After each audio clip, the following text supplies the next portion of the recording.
आम ओडिया मानकर 12 मासरे 13 पर्व आगक सुदशा व्रत आसूची ता सहित रज आसूची से सुदशा व्रत और रज उपलक्षे आज गोटे बहुत ही सुंदर आउ टेस्टी रेसिपी आपण मान पाखक नहीं आसी अच्छी जहाँकि आशा करुँची आपण मानक निश्चित भाव में पसंद आसब। नमस्कार सांग मैंने जय जगन्नाथ आपण समस्त को मो परिवार यूट्यूब चैनल को बहुत सारा स्वागत जनाऊँगी। आज मुझे प्रस्तुत करी आम ओडिया मानकर एक पारंपरिक पिठा जहाँकि क्षीर गईठा भिडियोटी को शेष पर्यंत देखापी अनुरोध। एवं चलतु स्टार्ट करी देखु क्षीर गईठा बनवाई मु गोटे कप्र अरुआ चाउल नहीं जाइए आपण मैंने चाहिए या जगार गोटे कप्र बासुमती अरुआ चाउल नहीं पारे। बासुमती चाउल क्षीर गईठा प्रिपेयर करेंगे देखिए से पिठाटी आहरी बहुत बढ़िया बासना दब किंतु मो पाखे नाला तो मुझे रेगुलर चाउल ही यूज कर मुझे पूरा 2 ରୁ 3 थर परिष्कार भाव में धोई नहीं 2 ରୁ 3 थर धोई सारापर आउ टे भल पा पूरा 3 घंटा भिजापी छाड़ी देती। एपटे आपण मैंने देखिपे 3 घंटा पर मोर अरुआ चाउल पूरा भिजीगला। एबे ताकू मु गोटे ग्राइंडर कप को नहीं आसी एवं से सब से अरुआ चाउल को दे देइछि। एबे अरुआ चाउल को दे देइछि सेथरे मु हाफ कप्र पानी व्यवहार करी जो कप रे आपण माने चाउल नेबे से कप्र अधा पानी नहीं ताकू एमती बट्टा प्रिपेयर करेंगे। जब भी क्षीर गईठा प्रिपेयर करेंगे सब बेले मेजरमेंट ध्यान रखिए नहले आपणकर क्षीर गईठाटी बिल्कुल भी परफेक्ट बनइबनी। एबे आपण माने देखि पारुथिबे मु अरुआ चाउल को पूरा बाटिकी गोटे स्मूथ पेस्ट बनैकी नहीं आछि ता सहित एई सब सामग्री नैछि क्षीर गईठा प्रिपेयर करिया पई। एबे चलंतु क्षीर गईठा बनैबा स्टार्ट करिबा। तो देखंतु प्रथमे मु गोटे कड़ाई को गरम कर नहीं आ कड़ाई रे देइछि गोटे कप्र क्षीर आ क्षीर मु सेई कप रे मापिकी नहीं जो कप रे मु चाउल मापिकी नहीं। यार मेजरमेंट हैला माने आपण जेतिकी चाउल नेबे तार 1.5 गुणा पानी हो किंबा क्षीर हो यूज करिवे। मु हाफ कप रो पानी बाटिला बेले यूज करथिली एबे गोटे कप रो क्षीर जंतुणी पाई यूज कर। आमर गईठा पिठाटी बिल्कुल फिका लगे से मु हाफ चामचर गुड़ यूज कर गोटे पिंचर लुण यूज कर। आपण मैंने चाहिए गुड़ जगह चीनी यूज करें निज हिसाब से आप गुड़ चीनी चूज करें। तो एपटे देखु मुझे से गोटे चामचर गुआ घी दे देइछि। गुआ घी दबा फल कौन हुए ना जब आम गईठा को जंतीबा से बिल्कुल तलू लगेनि। ए सब को दे सारा पर देखो भलसे मुझे मिसई देछि। मोर क्षीरटी बॉयल थिला आपण माने चाहे कंचा क्षीर यूज करें। एपटे देखु एबे गैस रो फ्लेम को पूरा लो कर देछि। जो चाउल को मु बाटिकी रखी से चाउल बटा को एबे एथिरे देकी ताकू गोटे हाथ रे एमिति आपण देबे एवं ताकू अन्य हाथटी रे कंटिन्यूअसली चलेबे। एमिति कंटिन्यूअसली जदि आपण न चलेबे ताले चाउल बटाटी पूरा बिंडा हो जिवो आउ आमर गईठा पिठाटी बिल्कुल भी परफेक्ट बनिबनी। सांग माने आपण चाउल बटा जगह चाउल चूनार यूज करें। चाउल चूना आपण जेतिकी नेबे तार अधा पानी देई तार एमिति पिठो प्रिपेयर करें। एबे सांग माने आपण देखि पारथिबे मु गईठा पिठा जो जंतुथिली सेथिरे गोटे मुठा नड़िया कोड़ा देइदिले आ नड़िया कोड़ा दबा फल आमर गईठाटी पूरा सॉफ्ट होता है पूरा नरम होता है जेहेतु आम क्षीर रे जंतीचे आमर गईठा पिठाटी एकदम तुलतुलिया हेब। तो देखो नड़िया कोड़ा दे भलसे मुझे मिसई देली आउ जेपर्यंत जंतुटी मोर मोटा न हो कंटिन्यूअसली ताकू एमती चलाऊ पूरा गैस रो फ्लेम को लो रखी ताकू आम एमती जंतीबा जहाँद्वारा कि आमर जंतुटी पूरा भलसे सीझीज।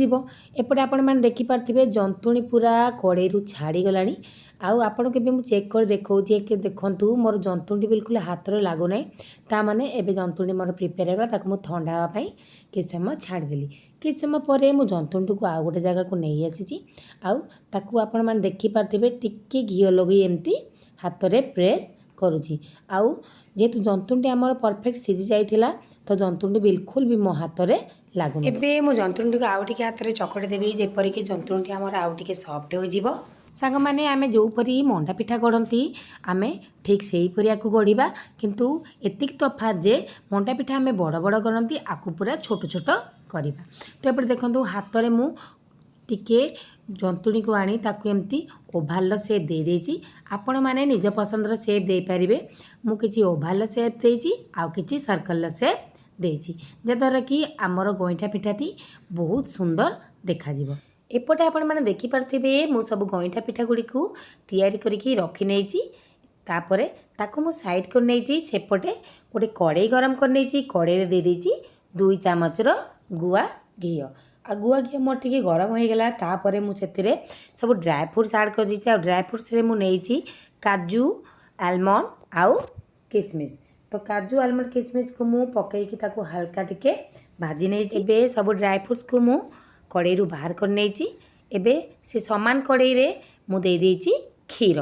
ଆଉ ଆପଣମାନେ ଯଦି ଚାହିଁବେ ଅଧା କ୍ଷୀର ଅଧା ପାଣି ମଧ୍ୟ ୟୁଜ୍ କରିପାରିବେ, କିନ୍ତୁ ମୁଁ ଏଠି 4 କପ୍ର କ୍ଷୀର ନେଇଛି। ଯେଉଁ କପ୍ରେ ମାପିକି ଚାଉଳ ନେଇଥିଲି ସେଇ କପ୍ରେ ମାପି 4 କପ୍ର କ୍ଷୀର ନେଇଯାଇଛି।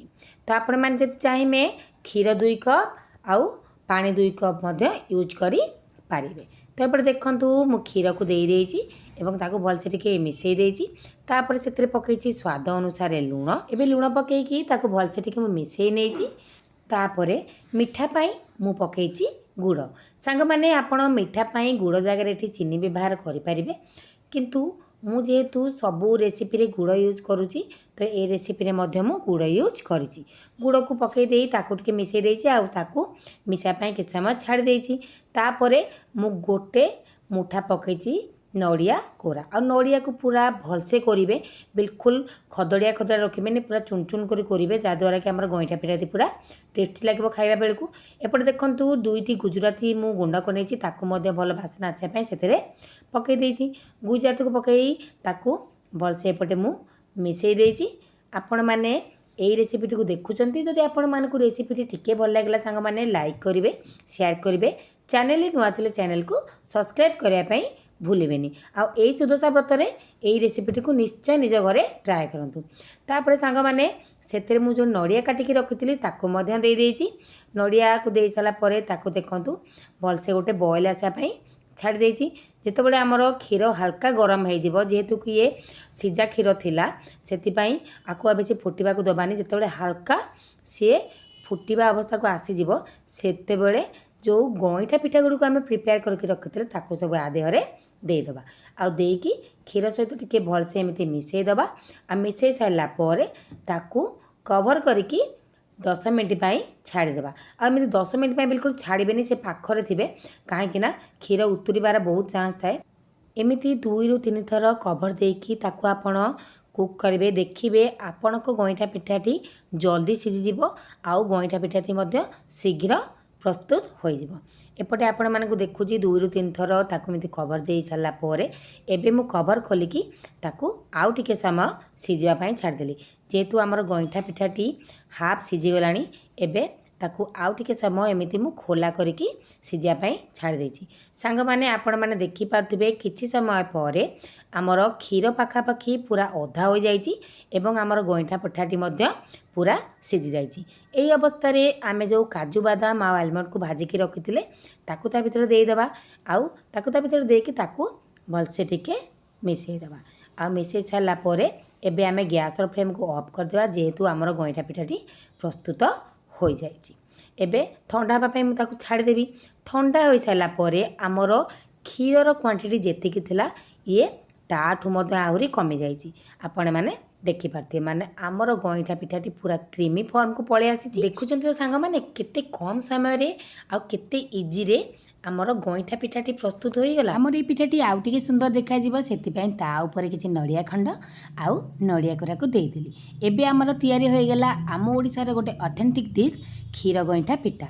ଆଉ ଏଇ ପିଠାଟିକୁ ଏଇଥର ସୁଦଶା ବ୍ରତ ଏବଂ ରଜରେ ନିଶ୍ଚୟ ନିଜ ଘରେ ଟ୍ରାଏ କରନ୍ତୁ। ନିଜର ମତାମତ ମୋତେ କମେଣ୍ଟରେ ଜଣାନ୍ତୁ। ଆପଣମାନଙ୍କୁ ଏବେ ମୁଁ ଦେଖାଉଛି ମୋର ପିଠାଟି କେତେ ନରମ ହୋଇଛି। ସାଙ୍ଗମାନେ ଏଇ ତ ଥିଲା କ୍ଷୀର ଗଇଁଠା ପିଠାର ରେସିପି। ପୁଣି ଦେଖାହେବା ଆପଣମାନଙ୍କ ସହିତ ଆଉ ଗୋଟେ ରେସିପି ସହ। ରହୁଛି ସାଙ୍ଗମାନେ, ନମସ୍କାର, ଜୟ ଜଗନ୍ନାଥ।